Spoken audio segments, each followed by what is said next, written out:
We are joined now by Joey Reed, the father of Trevor Reed, the 30-year-old former U.S. Marine who's been detained in Russia for the past 2 years. Thank you so much for joining us. You've been advocating, of course, for your son's release since his conviction on what many have called trumped-up charges back in 2019. But based on the readouts from both the U.S. and Russia, it does not appear that your son's case or that of Paul Whelan, the other American being detained in Russia, were discussed on today's call between Biden and Putin. What's your reaction to that?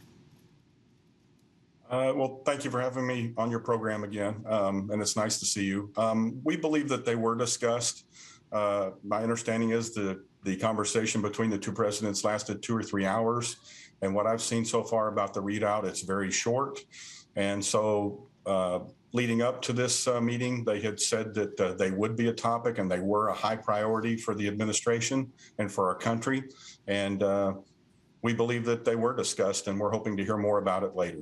And have you been told any result or outcome from that discussion? No, none at all. We haven't heard from any representatives of the government yet, and we haven't seen anything or heard anything from the Russian side either. And Trevor's case was on the agenda for President Biden back in June when he met with Putin in Geneva. And we know Secretary of State Blinken discussed your son's case with his Russian counterpart last week. How confident are you that the White House is making securing his release a priority, as you just described? We're pretty confident. We believe, but based on the fact that they're speaking out and they're putting it in the readouts of their discussions with these leaders in Russia, that it is a priority to bring Trevor and Paul home, both innocent Americans wrapped up in this problem that we're having with Russia.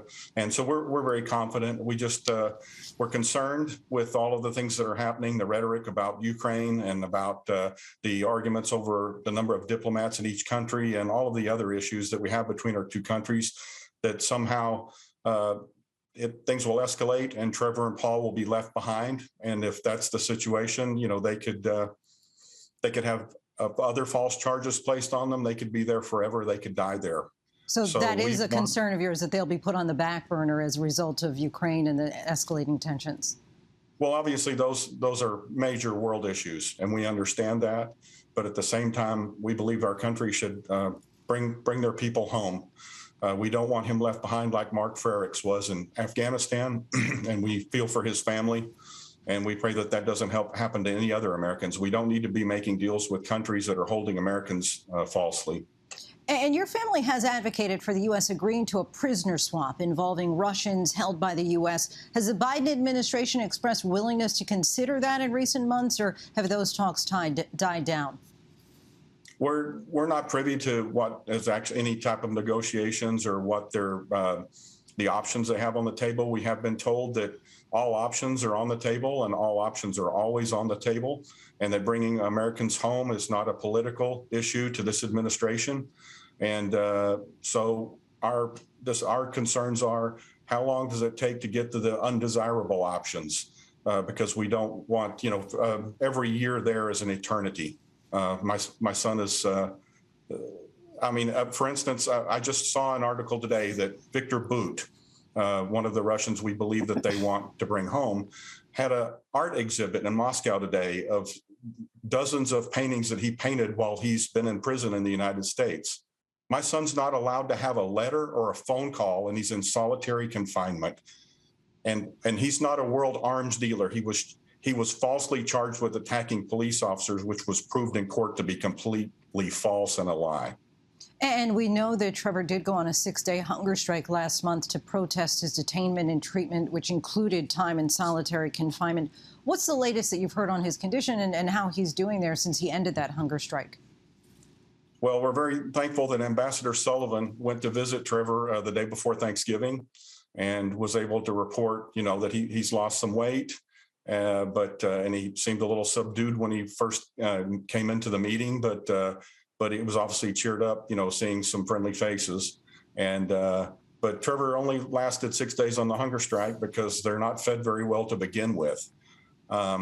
But that's the only direct contact we've had. The Russian prison officials keep promising the ambassador that he'll get letters or phone calls, and then they fail to do any of that.